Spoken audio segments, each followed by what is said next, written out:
Welcome back to the deep dive. So last time we talked about how things like missionaries bringing Latin and then those Viking invasions with Old Norse really stirred the pot for what we now call Old English. Yeah, it was a language under pressure, Yeah. definitely. Yeah. Absorbing things, changing, not exactly peaceful development a lot of the time. Right. You had Christianity coming in, the Viking settlements. It was, well, a lot happening. A real linguistic melting pot alongside the military struggles. Exactly.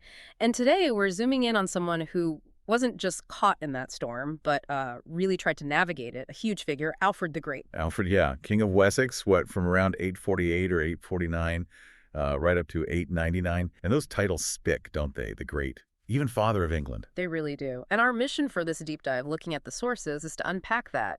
How was he this pivotal figure, not just in, fighting off the Vikings, but also in saving and actually promoting the English language when it could have easily faded? It's a crucial point because the situation he inherited was dire. The sources paint this picture of just relentless Viking attacks. And England wasn't. Well, it wasn't England yet, was it? It was the Heptarchy. Precisely. Those separate kingdoms, Northumbria, Mercia, East Anglia, Kent, Essex, Sussex, and Alfred's own Wessex down south, many of them were already falling or had fallen to Viking control.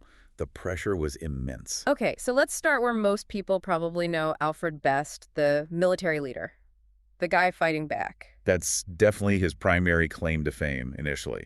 The sources are full of his campaigns against the Vikings, specifically the Great Heathen Army. It wasn't just defense, was it? It was a real struggle for survival. Oh, absolutely. He became king right in the middle of it all. There were times Wessex was almost completely overrun. The famous stories of him hiding out in the marshes in Somerset. Right, burning the cakes, that whole legend. Well, maybe not the cakes, but certainly hiding. But he regrouped. And the key victory, though, one always mentioned, is the Battle of Edington in 878. That really shifted things. And that led to a kind of truce, didn't it? Dividing the land. Sort of. It led to the Treaty of Wedmore, essentially establishing the Danelaw, the area in the north and east under Viking rule, and leaving Alfred in control of Wessex and parts of Mercia. It brought a measure of stability, at least for a while. But it wasn't just about holding ground. His success allowed him to, well, think bigger. Exactly. And this is where the sources point to something really significant. He starts calling himself King of the Anglo-Saxons. Not just King of Wessex. No, that's new. Before him, it was King of Mercia, King of Wessex, This title, King of the Anglo-Saxons, it suggests a broader vision, a shared identity maybe, a unified front against the Vikings. That feels like a foundational step. It's more than just a title. It's like sowing the seeds of, well, England. It certainly points in that direction. Yeah. But as you said, the military side is only half the story. Alfred clearly understood that just winning battles wasn't enough. The culture, the learning of his people, that was under threat too. How so? Beyond the obvious disruption of war. Well, the Vikings often targeted monasteries. And monasteries weren't just religious centers. They were the libraries, the schools, the places where literacy and learning happened. Ah, right. So raiding monasteries wasn't just about plunder, it was destroying knowledge centers. Exactly. The sources suggest literacy was declining sharply, even among priests. Access to important books, mostly in Latin, was becoming rare. It was a cultural crisis alongside the military one. And this is where we see the other Alfred emerge, the scholar king. You could say that, a cultural reformer. This is the part I find really remarkable. He wasn't just rebuilding forts. He was trying to rebuild the intellectual life of his kingdom. How did he go about that? He recognized that, to run a kingdom well, you need educated people, administrators, clergy, nobles. So the sources say he gathered scholars from around Britain, even from Europe, brought them to his court. Creating a kind of think tank. Sort of, yeah. But his biggest move, the really groundbreaking one, was this massive project, translating key Latin texts into Old English. Okay, that sounds important. What kind of texts? All sorts. Religious works, yes, like Gregory the Great's Pastoral Care, but also histories, philosophy, Boethius's Consolation of Philosophy, Orosius's History of the World, even practical guides, things he thought were essential for wisdom and good governance. Why was translating them so revolutionary? People couldn't just read Latin. Well, fewer and fewer people could, especially after the disruptions. But more than that, for centuries, Latin was the language of serious thought, of the church, of international communication. By choosing to translate these works into English, Alfred was doing something radical. He was boosting English itself. Hugely. He was saying, Our language, Old English, is good enough. It's capable of carrying this important knowledge. He wanted his people, well, the ones who could read to access this stuff directly. And didn't he personally get involved? There's that amazing detail in the sources. Yeah, about him learning Latin himself. Apparently he started at age 40. 40. While running a kingdom at war. Right. It just shows how much he cared about this. He wasn't just telling others to do it. He wanted to understand the originals, maybe even help with the translating. It feels very personal. A real passion project born out of necessity. So what was the impact? Did it work? Well, it had a huge impact on the status of English, particularly the dialect spoken in Wessex, West Saxon, because that's the dialect his court used, and the translations were mostly written in. It started to become the standard literary language. Making English a language of government and learning, not just, everyday chat. Exactly. And there's another layer. The sources mention Alfred actually required literacy, at least for his officials and nobles. His ealdormen, his reeves. He made them learn to read. Essentially, yes. He insisted that men in positions of power should be literate. And critically, by providing these important texts in English, he made it possible.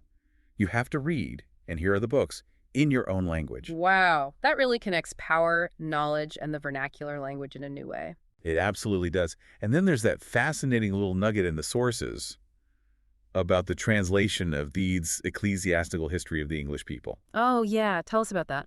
Well, according to the material, it's during this translation effort under Alfred, that the words Ingleland, England, and English, first appear in writing in quite that way. Seriously. The words for the country and the language pop up right then. Seems so. You've got this history of the English people translated into the English language, promoted by the first guy calling himself King of the Anglo-Saxons. It's like the concepts are crystallizing right there in print. That's incredible. It links the land, the people, the language, all tied up in Alfred's project. It really brings it home. But Alfred didn't just stop at translations. There was another huge literary project linked to him. Right, the big one, the Anglo-Saxon Chronicle. Exactly.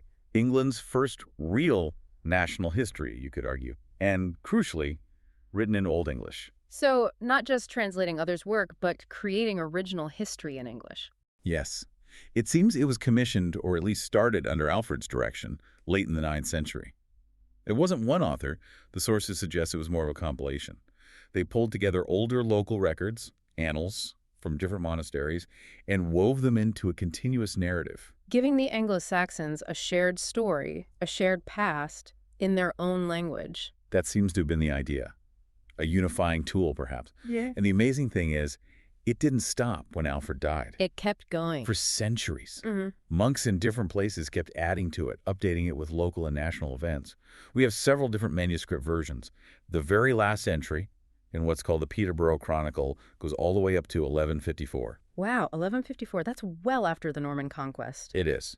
And that final entry is often called the last piece of prose written in, well, what we still classify as Old English, before the language changed even more drastically. So this project, started by Alfred, provides this unique window in English across centuries. An unbelievable historical resource, and another part of his linguistic legacy. A massive part. It cemented English as a language capable of recording its own history.